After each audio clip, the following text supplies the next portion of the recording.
Hi,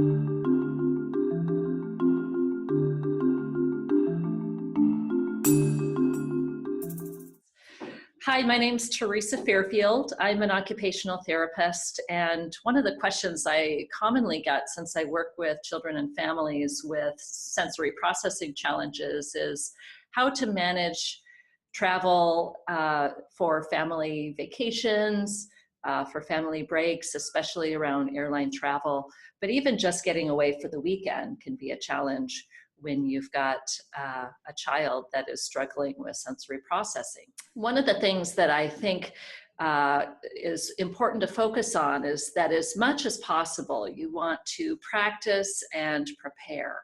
So obviously, if it's a quick weekend getaway, you might not have as much ability to do that. But if you see a holiday trip coming up or even traveling abroad a few months away, begin now. Begin now and plan for some activities that can help prepare your child. For one, you need to know what the expectations are. Are you going to be traveling in a car, staying in a hotel, staying with relatives?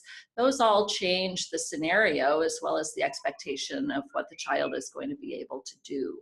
So I'll take a few examples, starting with airline travel, because that is probably the most different than a child's everyday activity. For one, particularly if your child is struggling with new environments, you might want to consider taking some trips to the airport, not going through security, just to expose your child to the sights and sounds of what happens. That might also introduce some new questions that you have, like taking a shuttle ride. Maybe your child hasn't been on a bus before, or taking the light rail, and that can introduce some expectations that maybe you didn't prepare for since you were focused just on the airline. So if you have enough time to actually go to the airport and do a little practice trial run, you might also want to have your child pack a bag, put some stuffed animals in, put some of their sensory toys in, pack some snacks that you'll be able to get through airport security, so that as much as possible you can simulate what that child will experience when it's not the needed time. So often it can be stressful for everybody to travel, and the more your child is prepared in advance, the better. Some other things that you may not be thinking of that your child could be practicing is things like walking single file, which they might be expected to do down the course of the aircraft. So if your child is accustomed to holding your hand or being carried, you might want to practice going single file places. Make it a game. Come up with a name for that activity so that when the skill is needed, the child is ready. They know what's expected of them. Because the airplane might be a different environment, but they will know what walking single file means. There's a few ways to actually get some practice on an aircraft as well.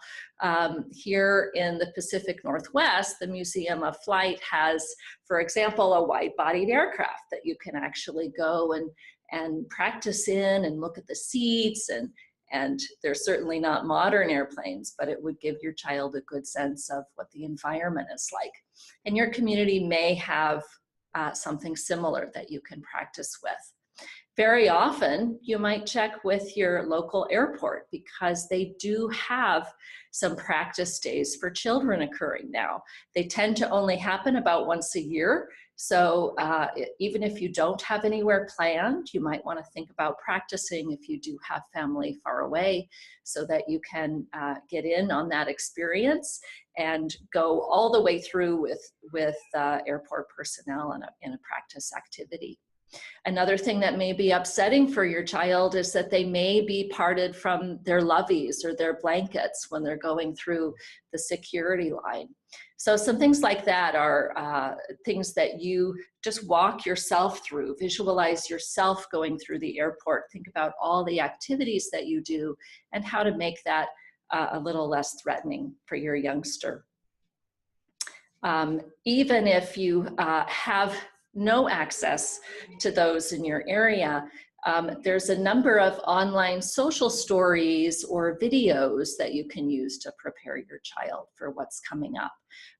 There's some great social stories on airplane travel that use animated characters, and the social story walks through the character and what's expected at the airport, what's expected, or the barbershop, or several community circumstances, and those can be helpful for travel as well.